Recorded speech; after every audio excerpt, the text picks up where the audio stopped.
11 and welcome to the videos for History Around Us. Our site, as you know, that we've been studying over the last few weeks is Dudley Castle, and this first video is going to cover the content for the first time period that we have looked at, which is medieval, from 1066 to 1500. For the exam, you will need to know that there have been different time periods throughout Dudley Castle's past. These are very distinct. You will need to know the changes that have happened between them, how the usage of the castle has changed, any physical features that have changed, etc. But you need to know the dates of these time periods, what they were known as. So our first time period is 1066 to 1500, which is medieval. And in terms of what was happening with the castle during this time, it was its creation in 1070 and battles that were taking place. The next time period that we have is the 1500s, which is the Tudor time period, and this was a time of leisure and luxury. This is when the Sharrington range was developed, which we will talk about in the next video. We have the 1600s, which was the Stuarts, and again we need to know that this was a time of war for the castle, so this was during the English Civil War. We then have 1700 to 1900, which was the industrial period, and this is when the castle was in ruins due to the fire that took place in 1750. And finally, we have the modern period, which is 1900 up until modern day. And this, of course, is when the castle changes its use completely, becomes a tourist attraction, and becomes Dudley's Zoo.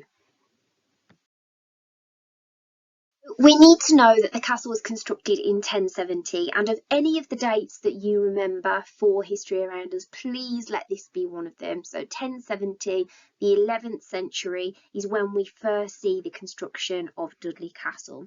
So let's have a think about why this actually happened. So on screen you can see an artist's impression of what Dudley Castle may have looked like in the 11th century in its original form as a motte and bailey castle.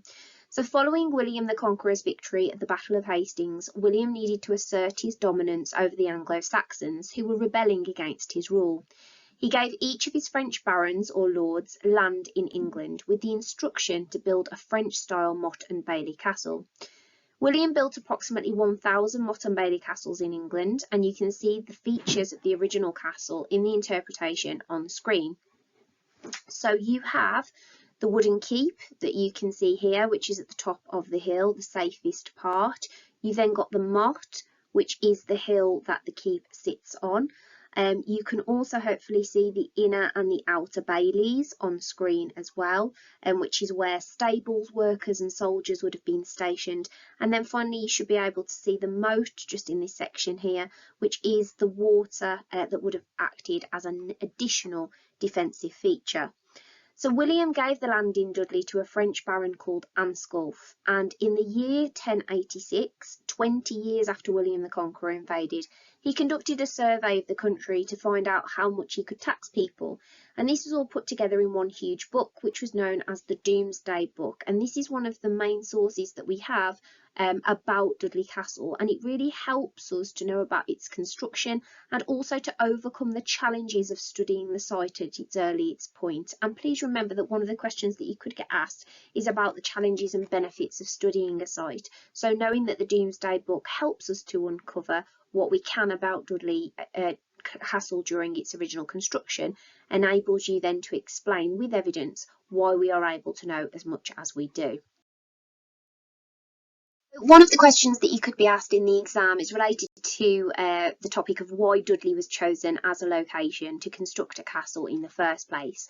So there are three main reasons for this, which is helpful because we need 3 paragraphs for our answer. So the first is the land. So the land that Dudley Castle is built on is a natural hill, which provided a far-reaching view of the middle of the country and the Welsh border to spot the enemies.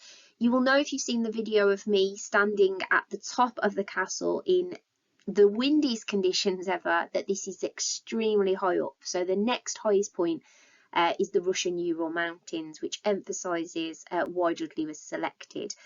This obviously gives a better defence, and it also overlooked Ansculf's other manors, which helped him retain his dominance in the area. Secondly, we have the resources that were available. So Dudley Castle is surrounded by trees, which enabled Ansculf to use the wood that was needed to construct the castle, and there was also a natural underground spring for water, which could be used for drinking but also farming. So it enabled people within the bailey to be pretty self-sufficient because they can grow lots of crops and they have access to water. And finally, its location. So it was at the centre of all of Ansculf's land that he had been given by William. This made it easier to collect taxes that he was owed. It was also central to England as a country, and it was in a key position to protect Normans from local rebellions. It was also very close to travel routes, for example, the Trent and the Severn Valley. So these are three distinct reasons for why Dudley was chosen as a location, for William to construct a castle, and this is why Ansculf selects Dudley in particular to build his motte and bailey castle. You could be asked about turning points in Dudley Castle's past, so we can have a look at one of these now for the medieval period, which is the Barons' War. So the Second Barons' War, which took place in the 13th century between 1264 and 1267, was a civil war in England between the forces of a number of barons against the royalist forces of King Henry III. The barons were extremely unhappy with Henry III's method of government because the king kept asking for extra money through taxes, and the problems were made worse due to widespread famine in England. So lots of people were starving and the king continued to demand more money. So that is the situation nationally.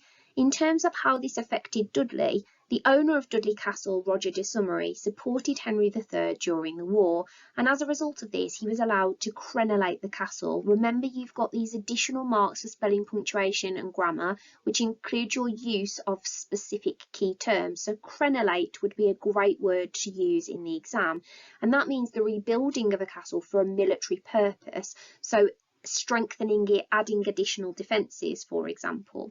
So Roger de Summery began refortifying or strengthening the castle in order to support the king during the Barons' War, and the following changes took place.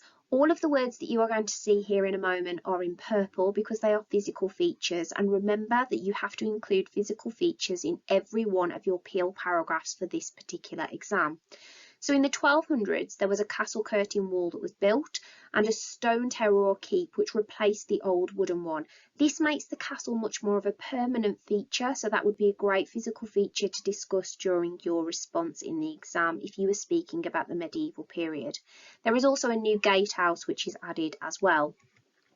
In the 1300s, following the death of John de Summery, the castle was passed to the de Suttons, and they built the barbican, the triple gate, which was the only one in the country at the time, a portcullis in each of the gates, a chapel, and the great chamber was also added. So I'll show you some pictures in a moment of the physical features out of that list that we can still see at Dudley Castle today. Of the physical features that still remain from the medieval period, you are able to see the ruins of the keep, which were built during the 1260s. So you can see the keep here. You should also be able to see on this image that you've got darker stone at the bottom. The darker stone is the original keep. So the bits here that look visibly darker are the original stone from the 1260s. So this is when the wooden keep was replaced with the more permanent structure of stone. So we can still see this today. In the 1300s, you can see the barbican. So just a reminder that the barbican is this part here, which is the outer defence of a castle, and it's formed of a double tower. Now, this would have been more circular, this section here, but obviously we know it was slighted during the English Civil War, which has left this in ruins really, but you can still see the outline of the barbican here. And then through the middle here, you can see the triple gate. So you've got the three elements to the gate. And when this was constructed at the time, this would have had a portcullis, which is just here, the metal gate, that would have been inside, which would have been an effective deterrent and a great defensive feature for the castle. So be expected to know about who would have been at the castle during certain points in the castle's history and what attitudes and values were there at the time. So in terms of the medieval period, the types of people who would have been at the site include the barons, so for example Ansculf and the de Summery family, knights, servants and local people who would have spent their time in the bailey, so such as farmers, blacksmiths and Anglo-Saxons. Remember, we spoke about the idea that the castle would need to be self-sufficient, it would need to be able to produce crops, and this would have been aided by the fact that we had the natural water supply. And in terms of attitudes and values, we have the idea of hierarchy, war and battle. So remember, it was constructed after the Battle of Hastings, and then we have the Barons' War during this time period as well. Religion being central or key to people's lives at the time. It reflected the nature of society at the time, so knights were needed to protect the baron following the invasion and ongoing wars.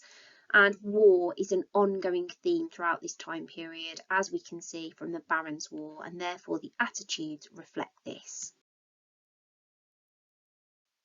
So just a reminder here that if you have a question on typicality or how similar or different Dudley Castle is to other sites nationally, you will be expected to reference Shrewsbury Castle and Kenilworth Castle, because these are the two that we have compared Dudley Castle to in order to enable us to understand whether Dudley Castle is typical or is it normal in comparison to other castles at the time.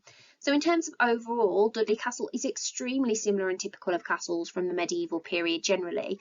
So we've discussed that around 1,000 castles were built across the country for the same purpose, which was to assert William, Duke of Normandy's dominance across England after the Battle of Hastings and to protect the Normans from rebellions that would be extremely likely. If we have a look at Shrewsbury Castle first, this was built in 1068, so 2 years prior to Dudley being constructed, and it was to enable William to protect himself from Welsh rebels. So very, very similar reason for why Dudley Castle was constructed. Developments also took place at Shrewsbury during the medieval period. For example, the stone walls were added. Remember, the stone walls were added is in purple font because that is a physical feature that could be discussed in your paragraphs if you had a question on typicality in the exam. In terms of Kenilworth Castle, this was originally a wooden Motte and Bailey castle, exactly the same as Dudley, and it was built initially in the 1120s, but it was quickly converted to stone in 1124. So again, like Dudley, it becomes a permanent fixture. Further stone developments to strengthen the castle took place during the 1200s. For example, the curtain walls and a gatehouse were added, again very similar to Dudley. Question that could be referenced is to do with local and national significance. So in terms of local significance, Dudley Castle definitely asserted Norman dominance within our local area. It was constructed as a defensive structure and military fortress to protect Normans from rebels. Remember, we said about the height enabling kind of guards to see the Welsh borders and to see whether there were any Welsh rebels. It would have also provided a home, a shelter and work and farming for local people in that bailey and would help to keep law and order. In terms of national significance, it supported William's control of the country. It was a significant centre for managing the local area, so for example collecting taxes and law and order. And remember that Dudley is very central in terms of England as a country, so this was a significant route for travel. So that sums up the knowledge or the contextual understanding that you would need for the medieval period for your history around us Dudley Castle study. The next video will be on our next time period, which is Dudley Castle during the Tudor era.